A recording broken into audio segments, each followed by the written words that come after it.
semelhantes, lhes expunha a palavra. Ou seja, Cristo falava para a multidão, mas falava por parábolas. Parábolas são histórias. E é uma das coisas que eu sempre aprecio quando eu leio os Evangelhos, é que nos assuntos complexos, Cristo, quando queria ensinar os assuntos complexos, ele começava assim: era uma vez havia um pai que tinha 2 filhos, havia um semeador. Ou seja, ele contava histórias para ilustrar os princípios que ele queria ensinar. Versículo 34. E diz: com muitas parábolas semelhantes lhes expunha a palavra, conforme o que lhe permitia a capacidade dos ouvintes. E o Tony vai falar um pouco sobre isso também. E sem parábolas não lhes falava nada, tudo, porém, explicava em particular aos discípulos. Ou seja, ao povo ele falava de uma maneira, mas depois ele chegava perto dos discípulos e ele falava de outra maneira. Ele explicava aos discípulos em privado, e o Tony vai explorar isso também. E vai ser incrível. Amém, Tony? E naquele dia, sendo já tarde, disse-lhe Jesus, ele disse para os discípulos: passemos para a outra margem. E eles, despedindo a multidão, o levaram, assim como estava, no barco, e outros barcos o seguiam. Eles não foram sozinhos, eles foram num barco com Jesus, e outros barcos seguiram também. De modo que ora, levantou-se grande temporal de vento, e as ondas se arremessavam contra o barco, de modo que o mesmo já estava a encher-se de água. A água começou a entrar para dentro do barco.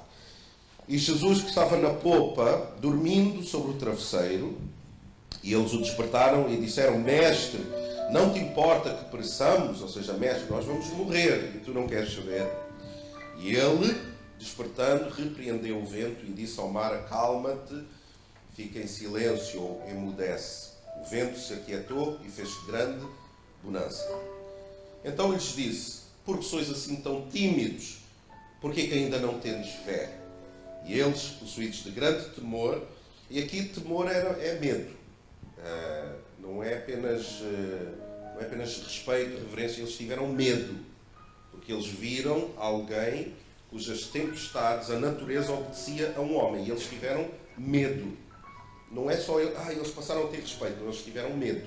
Porque imaginam que nós estamos perante um ser humano que as forças da natureza obedecem a esse ser humano, que é o que acontece aqui. Por isso é que eles perguntam, e termina assim, eles, possuídos de grande temor, diziam uns aos outros: quem é este que até o vento e o mar obedecem? Então, nós, de vez em quando, não será talvez todos os meses, mas nós algumas vezes nós vamos pegar num texto, ou será 1 ou 2 versículos, ou uma história bíblica, e nós vamos convidar algumas pessoas para darem o seu input, para darem a sua perspectiva. E hoje nós vamos ver a perspectiva do Rolf sobre algumas partes do texto, as perspectivas do Tony também, e depois eu vou concluir. Ou seja, vai ser uma pregação a 3 vozes sobre algumas partes do texto. E só pagam uma. Muito bem. Vamos orar, está bem? E depois o Tony vai nos abençoar. A 3 vozes que Deus colocou no seu coração. Senhor, obrigado pela tua palavra. Obrigado porque tudo aquilo que nós lemos serve de bênção para nós. Mas tu, como és um Deus tão gracioso, ainda nos permites a interpretação da tua palavra, e isso abençoa-nos de uma maneira ainda mais completa também, Senhor. Usa-te do Tony, usa-te do Rolf, usa-te da minha vida também, e tudo aquilo que nós vamos falar que possa cair em boa terra, porque a tua palavra, ela é boa semente. O problema não é a semente é boa. O problema às vezes somos nós, é o nosso coração. Mas que nesta manhã cada um de nós tenha coração aberto, que seja boa terra, para que a semente da tua palavra não só possa cair em boa terra, mas possa produzir fruto também, Senhor. Ajuda-nos a termos atenção, que a distração não nos roube a bênção que tu tens reservada para cada um de nós, no nome de Jesus. Amém. Amém. Deus abençoe. Vamos para os nossos lugares.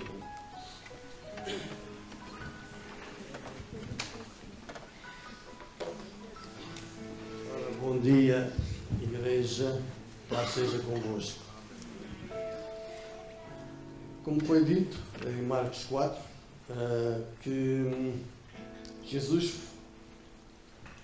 falava por parábolas, porque eu acredito que naquele tempo os homens não tinham grandes entendimentos das coisas da vida e principalmente das coisas de Deus. Deus era um Deus muito paciente. Eu acredito que todas as vezes Jesus estava a falar e eles não... O que é que tu queres dizer com isso? E ele, eternamente paciente, ele diz, então vamos lá então contar uma história. E por vezes é o que acontece nas nossas vidas. Por vezes não entendemos a visão, o propósito, o discernimento do reino de Deus. E precisamos que se faça luz na nossa mente. Precisamos da presença do Espírito Santo.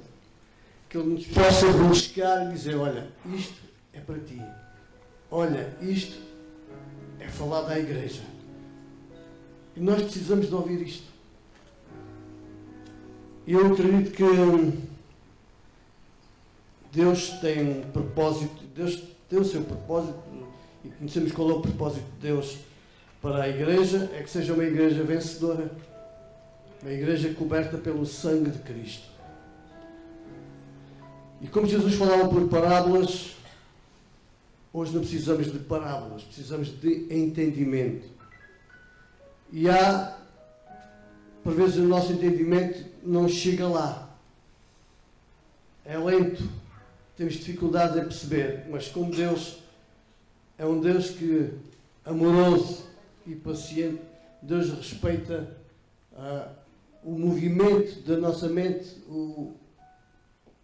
a velocidade da nossa mente de compreendermos as coisas. Deus respeita isso. E pelo seu amor e pela sua graça, Deus pacientemente vai trabalhando nas nossas mentes. Por isso é que a palavra diz, renovai o vosso entendimento. Precisamos ser renovados na nossa mente. Está em Romanos 12. Foi a primeira palavra que Deus me deu quando me converti. Pessoalmente. Ao acordar, eu não conhecia. Eu ouvi Romanos 12. Eu fui ler Romanos 12. Depois de Deus respeitar a velocidade da nossa mente, de podermos entender as coisas, temos a outra parte que é o ministério. O ministério de Jesus. Então eu anotei aqui algumas coisas e disse: Jesus estava focado em cumprir o seu ministério, levar o povo ao arrependimento dos seus pecados, trazendo-lhes libertação aos oprimidos. Mas este ensino não era apenas para o povo, mas era mais para os discípulos. Era como é que ia dizer? Era um ensino mais profundo e em privado. Explicava mais detalhado o que queria dizer com as parábolas. Jesus retirava-se com os discípulos e ele explicava mais profundamente o que queria dizer as coisas do reino de Deus. E aqui também sabemos que Deus respeita a nossa privacidade. E trazendo isso para os dias de hoje, para a nossa vida, para mim, para cada um de nós, Deus também quer que nós tiremos tempo em privado. Num dos recantos da nossa casa, em determinados momentos, sentimos a necessidade de estar a sós com Deus. Esperar que nos possa falar ou apenas estar em silêncio na sua presença. Nós aqui estamos em conjunto, estamos juntos. Ouvimos o louvor, ouvimos as músicas, as letras, a pregação, tudo, mas precisamos de momentos em que estar sozinhos. Nós e Deus. Não sabemos em que condições, mas precisamos de estar em comunhão com Ele, em privado. E isso também Deus respeita, a nossa privacidade. No versículo 36, Jesus também usava alguns meios ao seu alcance para pregar as boas novas do reino até dentro de um barco. Era a maneira como era, porque o tempo era urgente. Jesus levar a mensagem àquele povo, trazer a luz, trazer a verdade, era urgente, porque o seu ministério foi só até aos 33. E ele precisava de preparar os seus discípulos para continuar esta missão. Ele não dependia do lugar onde estava, nem da multidão que tanto queriam que ele permanecesse. Aí tinha que haver um respeito, e Deus respeitava também a nossa independência. A nossa independência de estarmos afastados da multidão. Nada que nos possa embaraçar. As circunstâncias da vida muitas vezes nos embaraçam ou nos impeçam de nos mover livremente em Cristo. Ou seja, quando nós caminhamos na vida com Cristo, há sempre os embaraços, há sempre os obstáculos, há sempre qualquer coisa que nos perturba. E nós precisamos de independência, precisamos de nós e Cristo, nós e o caminho da verdade, nós e a comunhão com Ele. Precisamos ser independentes. E esta mensagem, esta parte da mensagem que eu queria partilhar sobre Deus respeita a velocidade da nossa mente. Deus respeita a privacidade. Deus respeita a nossa independência. É esta parte que eu quero partilhar.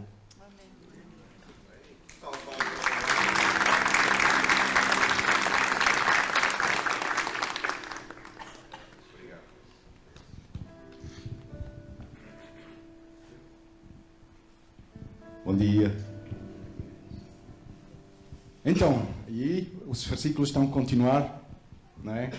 A nossa história. Deus permite tempestades. Jesus estava a falar com a multidão e depois eles entraram no barco, queriam ir para outro lado e junto com eles não andaram sozinhos, tinha lá outros barcos também. O texto está a dizer que tinha outros barquinhos. E o pastor Nuno vai falar sobre os outros barquinhos. Uma parte vai ser sobre isso, não vai ser especialmente isso. Então, e levantou-se grande temporal de vento e subiram as ondas por cima do barco, de maneira que já se enchia. Então, apareceu uma tempestade. Né? Eles estavam lá a andar no barquinho, devagar, tranquilo, e depois, bumba, aparece aqui uma tempestade. Então, tempestades também são bons, vocês sabiam, não é só mau, também são bons. Elas libertam energia atmosférica, equilibram o clima e são cruciais no ciclo da água. Então, é uma coisa mesmo muito, muito importantíssima, não é? As funções, o impacto das tempestades, nós sabemos, até agora já é demais, não é? Mas as tempestades trazem água e nós precisamos de água. Isso é o ciclo que está aqui a andar. Eu já diria, agora já chega. Nós moramos numa quinta, nós moramos agora no lago. É também uma coisa gira, não é? No lago, porque à volta a água já não desce, está tudo mesmo cheio de água. Então já chega. E vocês com certeza também concordam, não é? Já chega. Então, e também os raios, a descarga elétrica também é muito importante, não é? Equilibram o sistema de químicos e biológicos. E ventos fortes são também importantíssimos. Por quê? Os ventos fortes, né? As tempestades são importantes para várias coisas. E os ventos trazem nutrientes e também levam os sementes para outro lugar, não é? Por isso é importantíssimo. Desculpa, é a minha esposa, a Paula. Paula, Epá, eu já disse, não podes ligar fogo. Não é esta hora agora. Estamos mesmo no culto. Não pode, eu não posso falar agora. Ok? Estão aqui a olhar, não sei, 80 pessoas para mim e eu estou a falar contigo. Não é? E as 80 pessoas acham que é mesmo um telefone teu, mas não é. Ok? Ela não ligou. Mas isso era só para mostrar. Assim como este telefone chega de nada, as tempestades chegam de nada. Né? Bumba! De repente estão cá. Nós estamos em qualquer lugar e pumba! Chega lá a tempestade. E muitas vezes nós não estamos preparados. Né? Não estamos preparados. E nesta zona lá onde eles andaram com o barco, lá os ventos e as tempestades aparecem mesmo muito rápido. Pumba! Estão lá. Não é? E nós, às vezes, também temos tempestades nas nossas vidas. Não é? Todos nós conhecemos isso. Eu posso dizer, por exemplo, no ano passado, isso é uma coisa quase já regular, mas sempre antes dos acampamentos, antes dos nossos musical camps, chegam lá as tempestades. Não é? No ano passado, foi um tempo mesmo terrível. Quer dizer, estava tudo preto. Não consegui pensar, nem consegui dormir. Estava tudo o que podia acontecer. Não é giro quando eu mostro aqui as imagens dos acampamentos e está tudo a funcionar. Mas o tempo antes, muitas vezes, é mesmo horrível. São mesmo tempestades lá a chegar. E com certeza, todos vocês também teriam coisas para contar, não é? Quer dizer, doenças, ou perder familiares, não é? Ouvimos agora também durante a semana, alguém perdeu familiares. São tempestades que nos mexem mesmo e são difíceis para passar, não é? E muitas vezes pensamos, por que Deus não agiu? Mas a realidade é esta. No Mateus 4:45, Deus faz raiar o seu sol sobre maus e bons e derrama chuva sobre justos e injustos. Nós, como crentes, mesmo ter Jesus no nosso coração, nós não estamos fora disso, não é? Nós temos, cada um tem as suas tempestades. Mas podemos ter a certeza, uma coisa que realmente me fortalece e que me dá o poder, Deus está atento. Deus está atento, se nós queremos ou não, não é? Vamos voltar para o nosso texto. 38. E ele, Jesus, estava na popa, dormindo sobre uma almofada, e despertaram-no, dizendo-lhe: Mestre, não se dá que pereçamos? Então, mestre, tu não te importas que morremos? Jesus está a dormir. Jesus está lá a dormir. Vocês já tinham esta sensação que vocês acham que Jesus está a dormir? Eu normalmente costumo dizer: Deus está nas férias. Quando não está presente, Deus está nas férias. Não sei se vocês conhecem isso. Esta sensação de, Ele não está. Ele não está. Mas isso não é verdade. Isso não é verdade. Porquê? Em Lucas 12:6, não se costuma vender 5 pardais por 2 pequenas moedas. Entretanto, nenhum deles deixa de receber o cuidado de Deus. Portanto, até os fios de cabelo da vossa cabeça estão todos contados. Não temais, valeis muito mais do que milhares de perdiais. Deus conhece cada um de nós. Deus conhece cada um de nós melhor do que nós próprios, não é? Até Ele sabe quantos cabelos nós temos. Ok, alguns casos já é mais difícil, não é?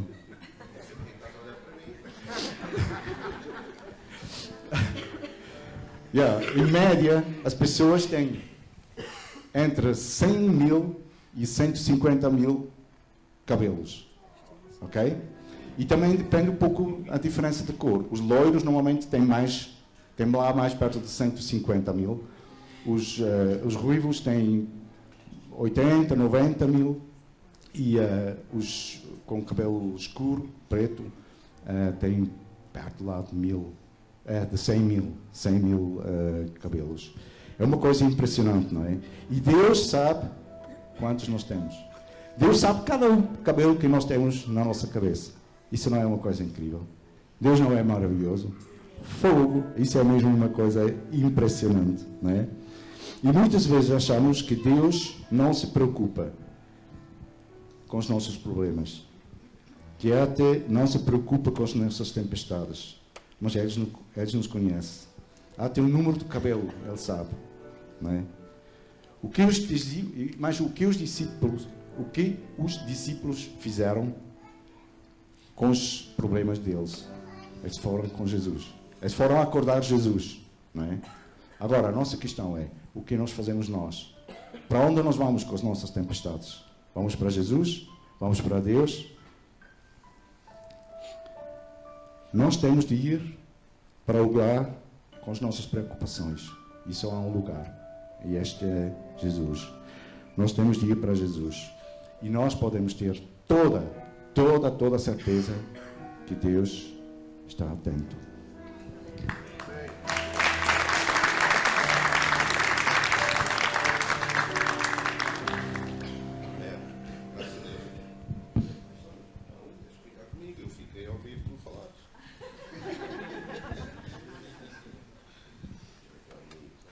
Amém, graças a Deus.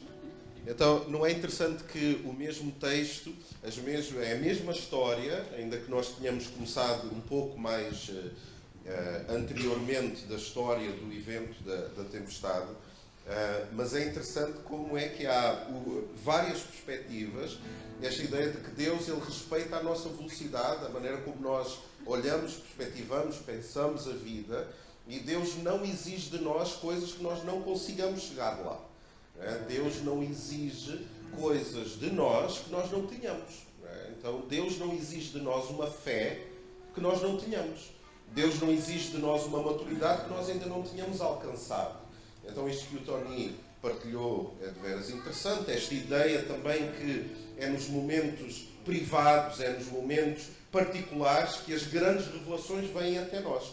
Deus fala de uma forma geral a todos, mas cada um de nós há de ter uma interpretação particular sobre aquilo que Deus fala. E eu acho que este texto também é muito interessante, de que aquilo que o Rolf disse, que Deus permite tempestades. Não é por nós, ouça, há vezes que nos é vendida esta ideia de que quando nós nos convertemos ou começamos a vir à igreja, parece que as tempestades já não chegam até nós. Isso não é verdade. Aliás, pode-se quase comprovar o contrário. Quando nós começamos a nos aproximar de Deus, quando nós começamos a entender que Deus tem planos e projetos e coisas especiais para nós, a vida torna-se mais complicada, porque a nossa visão da vida muda. Nós sentimos-nos obrigados a reagir a situações onde antes a nossa consciência não nos doía, por exemplo. Nós somos obrigados pelo Evangelho, pelo Espírito de Deus em nós, a pedir perdão a pessoas que nos fazem mal também. Então há uma mudança de mente, há uma mudança de vida que nos leva, sim, a nós enfrentarmos tempestades. Mas como o Rolf disse também, Deus está atento. No meio das nossas tempestades, Deus não está distraído. Deus não está ocupado com outra coisa qualquer. Deus está atento a tudo aquilo que nos acontece. Mas deixem-me concluir, partilhamos 2 pontos também sobre o texto. O meu primeiro ponto é que Deus cuida de todos. Sabem que há uma mudança na nossa mente que tem que existir. Se nós não mudarmos a nossa mente, os nossos comportamentos não vão ser transformados também. De nada vale nós queremos mudar comportamentos se a nossa mente permanece igual. Então, o ponto de partida é nós verdadeiramente mudarmos a maneira como nós vemos a vida, os outros e a nós mesmos. Então, nós temos que entender que Deus não está apenas interessado em nós a nível individual. Deus, quando olha para nós, Ele olha para nós a nível geral também. Ele olha para nós como uma ferramenta para abençoar os outros. É como se Deus olhasse para o Rolf e pensasse: o que eu vou fazer na vida do Rolf não se vai limitar a ele. Eu vou fazer na vida do Rolf porque eu quero atingir a vida do Marcos.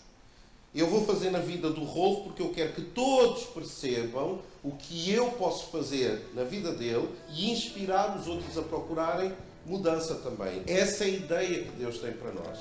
E onde é que nós encontramos isso no texto? Nós encontramos isso no texto quando Cristo diz assim, vamos para a outra margem.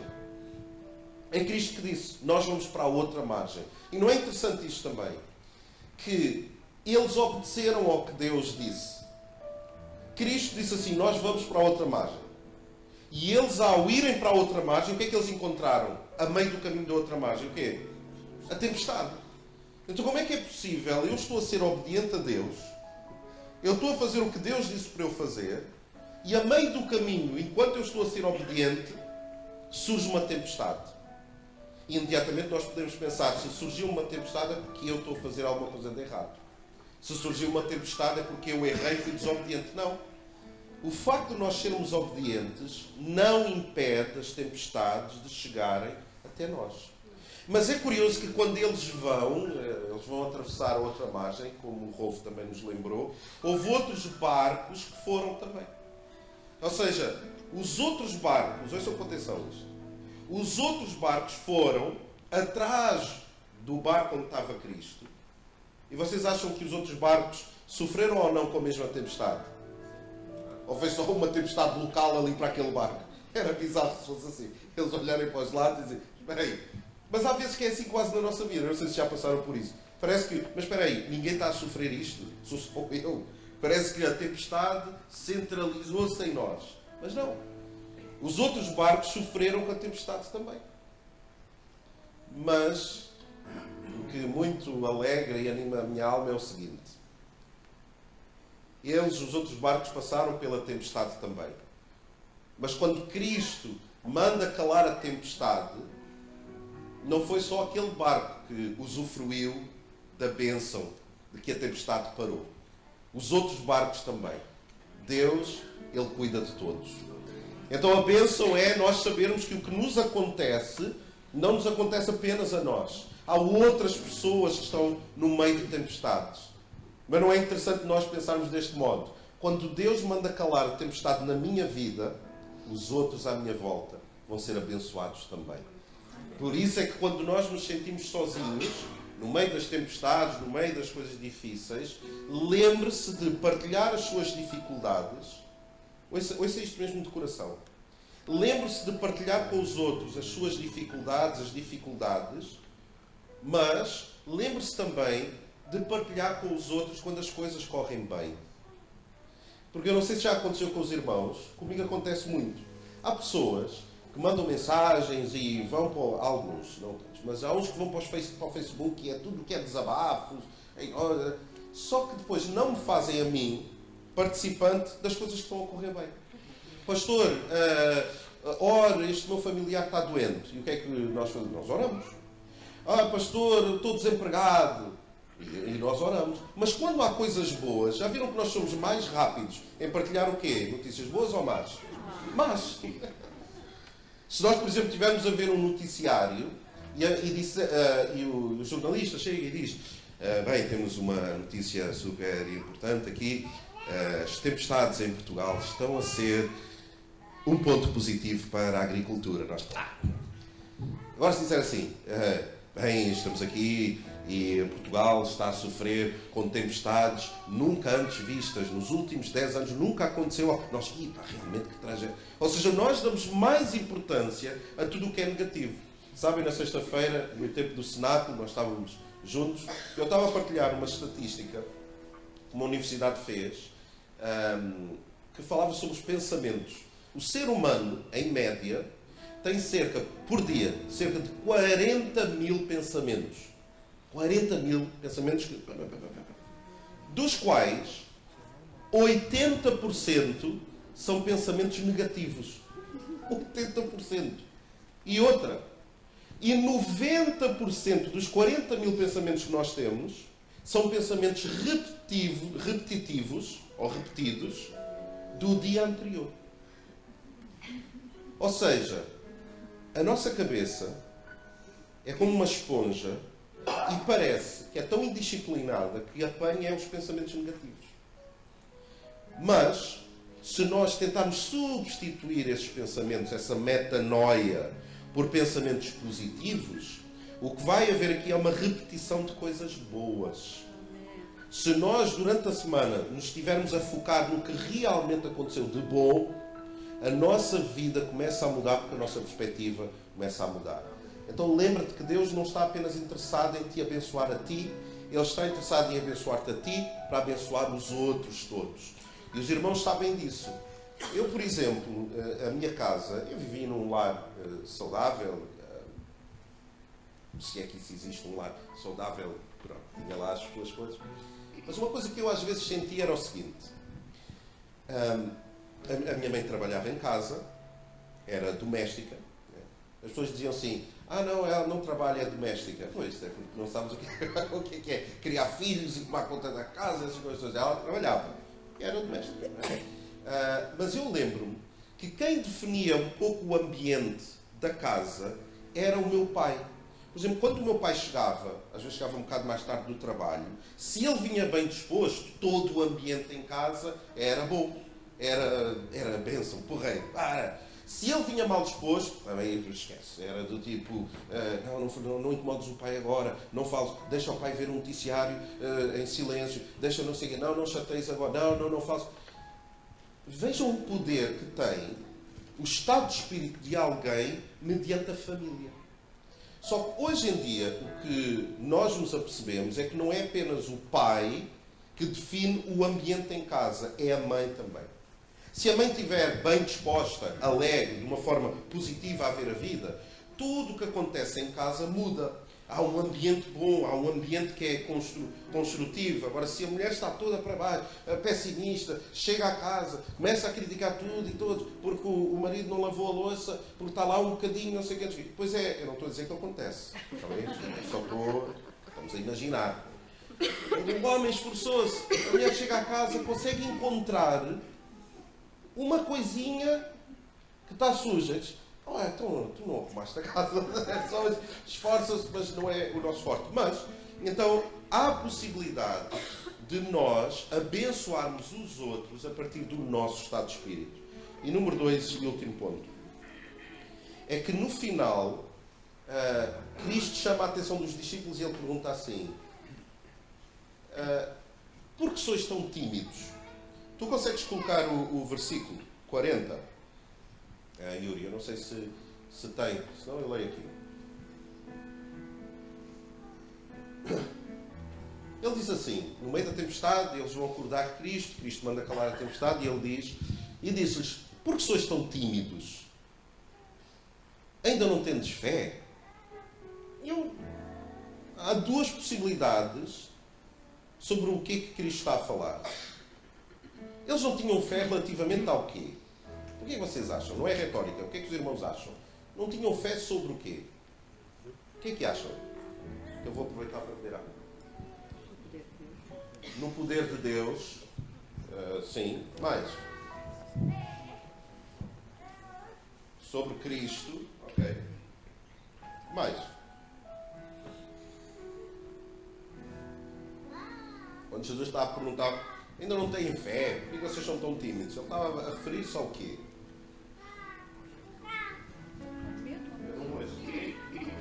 Ao poder de Deus, como foi dito. Mais.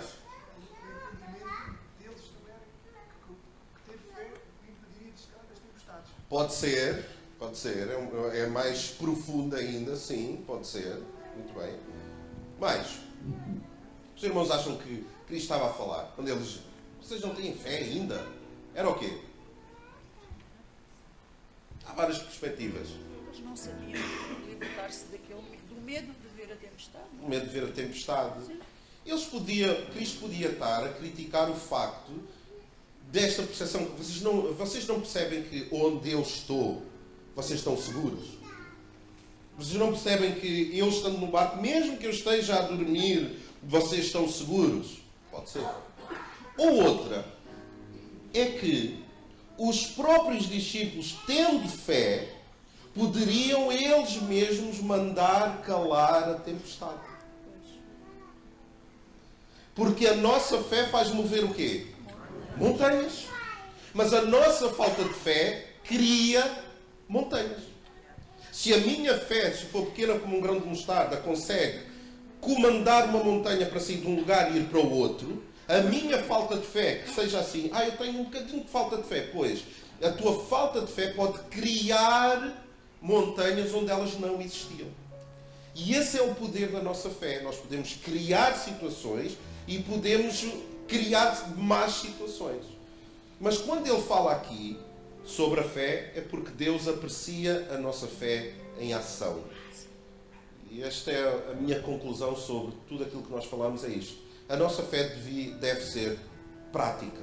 Nós devemos... Eu lembro-me, até foi o Júnior, isto já há uns bons anos atrás, porque eu já conheço o Júnior há muitos, muitos anos, antes daqui da igreja. Mas eu nunca me esqueci de uma coisa que ele disse. Ele, se calhar não se lembra. Mas eu estava numa outra igreja e eu estava a pensar, temos que comprar uma carrinha, mas nós não temos muito dinheiro, não sei o quê. E o Júnior disse assim, mas se é para comprar uma carrinha, é para comprar uma carrinha top, daquelas tipo de 20 mil euros, 20 e tal mil euros. E eu achei aquilo um exagero. Mas ele disse assim, porque uma das coisas que o meu pai sempre me ensinou é, se é para fazermos uma coisa com fé, para fazermos com fé. E eu pensei, eu não dei muita importância, não comprámos a carrinha de 20 mil euros. Mas o que ele disse fez todo o sentido, que é, se nós vamos usar a nossa fé, por que não pedir coisas realmente que nós só conseguimos alcançar pela fé? Porque se eu peço coisas que eu consigo por mim próprio, eu nunca vou saber se foi pela minha capacidade ou se foi pela fé. E nós temos que entrar um pouco mais nesta dinâmica, como igreja até, de pedirmos coisas a Deus que nós humanamente sabemos que não somos capazes. Nós temos que entrar numa dimensão de fé, de pedir coisas a Deus, que quando os outros olharem para nós, para as nossas famílias, para as nossas carreiras, para a nossa igreja, para a nossa saúde, para o nosso, seja o que for, a pessoa olha e diz assim, era impossível esta pessoa ter conseguido isto, a não ser que tenha sido Deus. Porque quando alguém olha e diz, não, porque a pessoa sempre teve esta capacidade. Agora, quando a pessoa olha e diz, olha, a pessoa não tinha. Tu viste a mudança na vida da pessoa. Aquilo teve que ser Deus. Tu viste o nível de prosperidade que essa pessoa conseguiu atingir. Só podia ser Deus. Aquele casamento e aquele relacionamento que estava quebrado. Tu viste o que é que aconteceu ali? Só pode ter sido Deus. E esse é o grande desafio que eu gostava de deixar convosco nesta manhã. Vamos praticar a nossa fé, mas de uma maneira extravagante, escandalosa, louca, porque a fé em Deus tem que ter um pouco de loucura também. E ouçam o que eu vou dizer. Quem sabe, se nós pedirmos, nós como igreja, com fé, Deus não nos dá uma igreja cheia de pessoas, sedentas, aquela galeria cheia, tudo que está aqui em baixo, não é para nós nos vangloriarmos, é para que as pessoas olhem e digam assim, olha, não é porque o pastor Nuno é um grande pregador, é um bom pregador, não é porque o grupo de louvor é incrível e não sei o quê, não é pelas instalações, não é porque é uma igreja que tem mais de 75 anos, não é porque quem pastoreou durante 40 anos, ou mais de 40 anos, 40 anos, não, nem é não, é porque Deus fez ali um milagre. Mal as pessoas sabem que nós andamos a pedir esse milagre, mas estamos a construir para que isso aconteça. Vocês concordam comigo? Vamos chegar de pé juntos também. Obrigado ao Tony e ao Rolf também por nos terem abençoado. E ouçam, tenham sempre misericórdia e apoiem as pessoas que estão aqui a pregar aqui em cima. Porque de uma próxima vez pode ser tu. Né? Então convém dar-lhes um apoio para quando forem os irmãos também serem abençoados. Vamos fechar os nossos olhos, está bem? Vamos orar. Senhor, obrigado pela mudança da mente que nós estamos a viver neste momento, nesta igreja também, Senhor. Nós não queremos deixar de aprender. E para aprender nós temos que abrir a nossa mente, temos que abrir o nosso coração. E nós queremos aprender a ter uma fé extravagante. Uma fé que no nome de Jesus faz calar as tempestades. E o problema das tempestades não é as tempestades em si, não é o mar, as ondas, as trovoadas, o vento forte. O problema da tempestade é que no nosso barco é quando a água, que está furiosa, começa a entrar dentro do barco. Não nos devemos intimidar pelas tempestades que podemos estar a viver. Não podemos permitir que as tempestades lá fora entrem no nosso coração, entrem nas nossas famílias. Dá-nos a capacidade, Senhor, de impedir, de resistir que as tempestades, tudo o que é tumultuoso lá fora, entre no nosso coração. Ajuda-nos a ter um coração pacificado. Aos homens desta igreja, ajuda-nos, Senhor, a vivermos as tempestades de cabeça erguida, sabendo que Tu és por nós, Tu não és contra nós. E que os nossos lares, as nossas famílias, se inspirem na maneira como nós enfrentamos as tempestades, não permitindo que a água entre dentro dos nossos barcos, no barco onde está a nossa família também.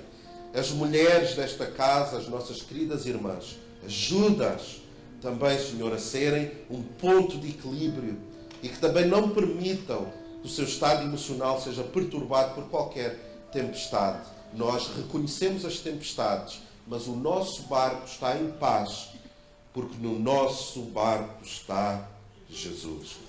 Então ajuda-nos a mudar a nossa mente. Mas ajuda-nos também, Senhor, dá-nos uma fé extravagante.